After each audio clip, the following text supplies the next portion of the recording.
Comme chaque dimanche, nous ouvrons le débat. Ce soir, nous nous intéressons aux croisières avec une question. Comment Nouméa, second port croisiériste de France, peut et peut-être doit faire mieux pour accueillir ces touristes d'escale, avec 2 chiffres tout d'abord.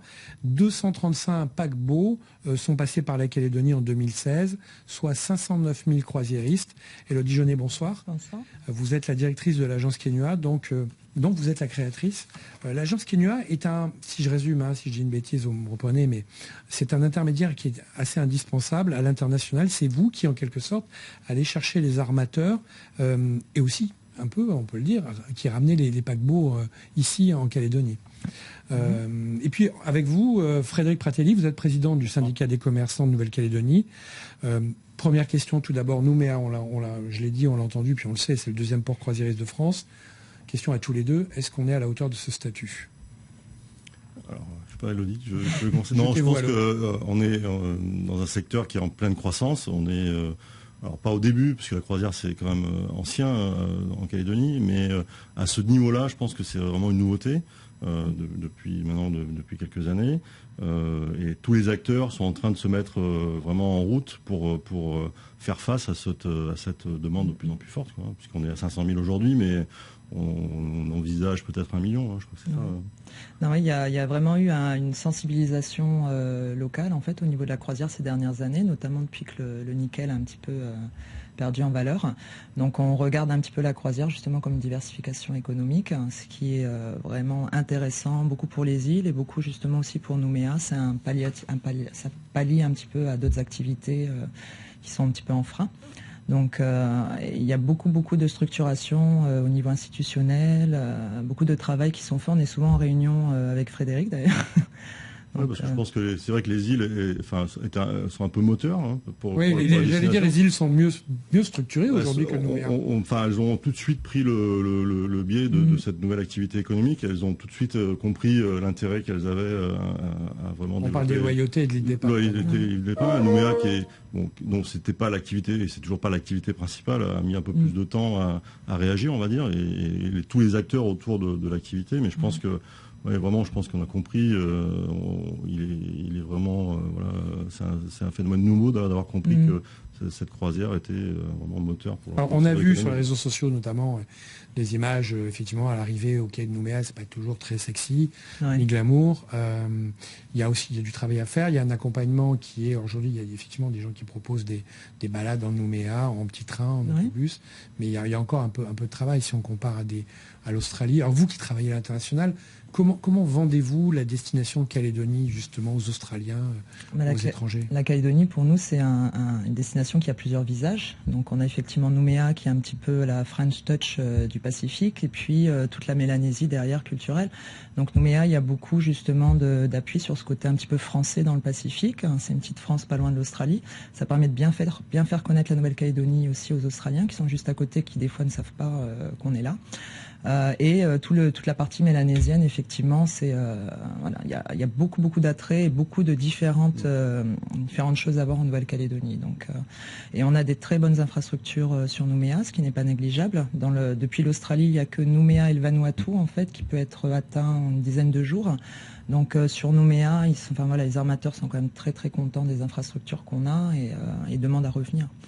Je crois qu'il y a un phénomène nouveau depuis le 1er mars, c'est que la Chambre de commerce et d'industrie a repris la concession de la gare maritime, donc ce qui permet tout de suite d'améliorer l'accueil, l'infrastructure, d'avoir un niveau de qualité à l'arrivée qui parfois faisait défaut.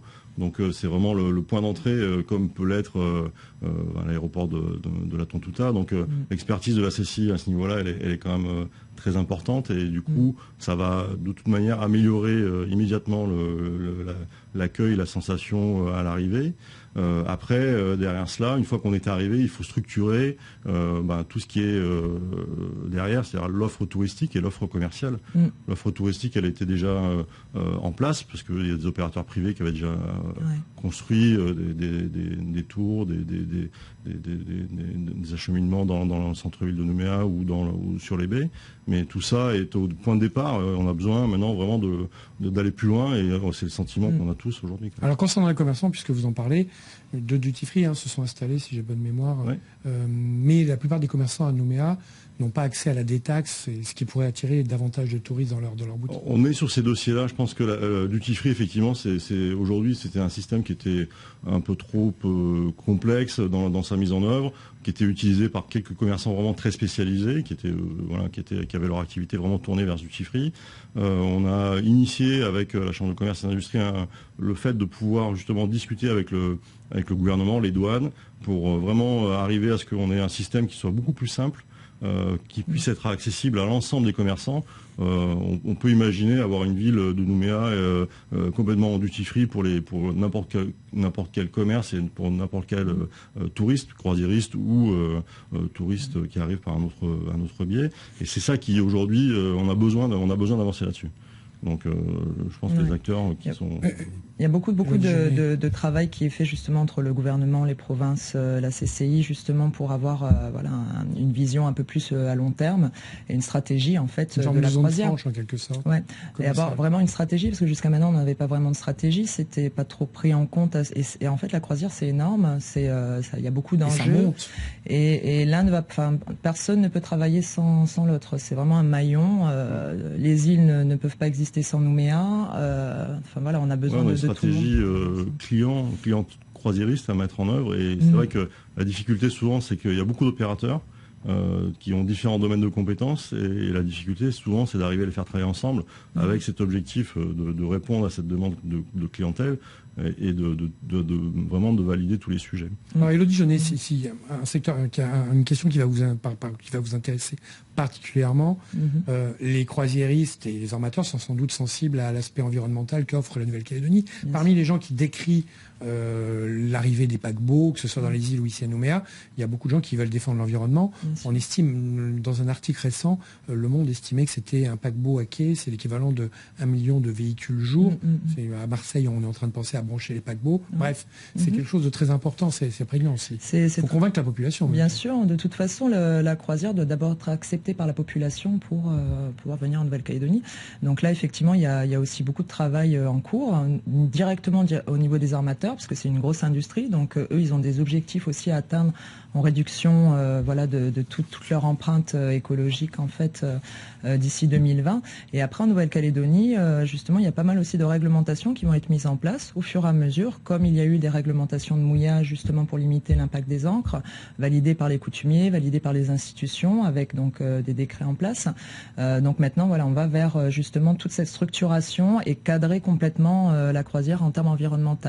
Ce qu'il ne faut pas oublier, c'est qu'un armateur ne souhaite pas voir sa destination se dégrader. Il ne vend pas que la croisière, il vend aussi la destination. Donc c'est dans son intérêt aussi de travailler conjointement avec les institutions, avec les coutumiers, avec les populations pour préserver les sites et justement limiter leur empreinte.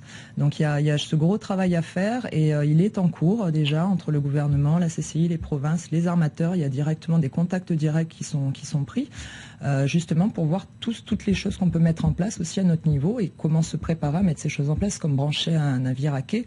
Il faut quand même le préparer, on ne met pas une prise comme ça du jour au lendemain.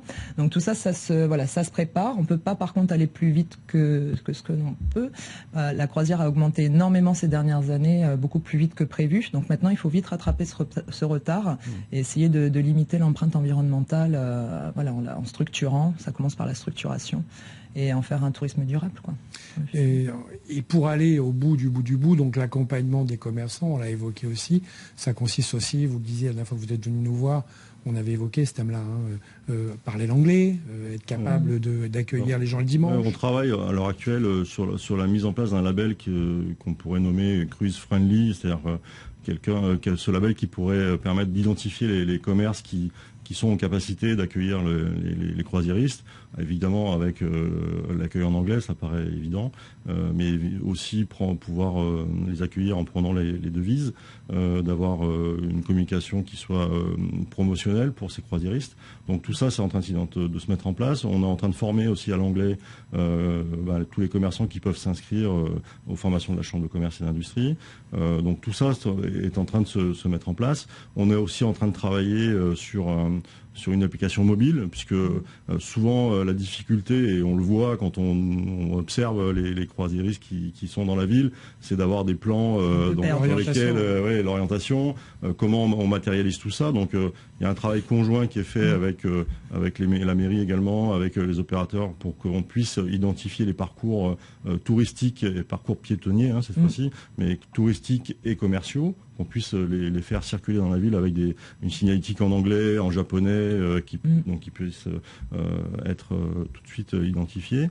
Et on travaille également donc avec des opérateurs pour qu'on puisse avoir aussi une application mobile qui permettrait aux croisiéristes de télécharger donc à leur descente du bateau. La CCI a équipé le terminal de Wi-Fi. La ville de Nouméa étend ses zones Wi-Fi non seulement sur le centre-ville, mais sur les zones touristiques, les baies, etc. Donc d'avoir possibilité d'avoir une application mobile et de pouvoir donc donner une information complète. Merci Frédéric Pratelli, merci Elodie Jaunet d'avoir participé à ce débat. En tous les cas, ce face-à-face met en avant sans doute quelque chose, c'est que le mouvement est en route. C'est qu'aujourd'hui, on ne subit plus les paquebots, mais au contraire, on les accompagne. Et c'est sans doute, comme vous le disiez tout à l'heure, une activité économique qui va compter encore plus dans les prochaines années. Merci d'avoir accepté notre invitation.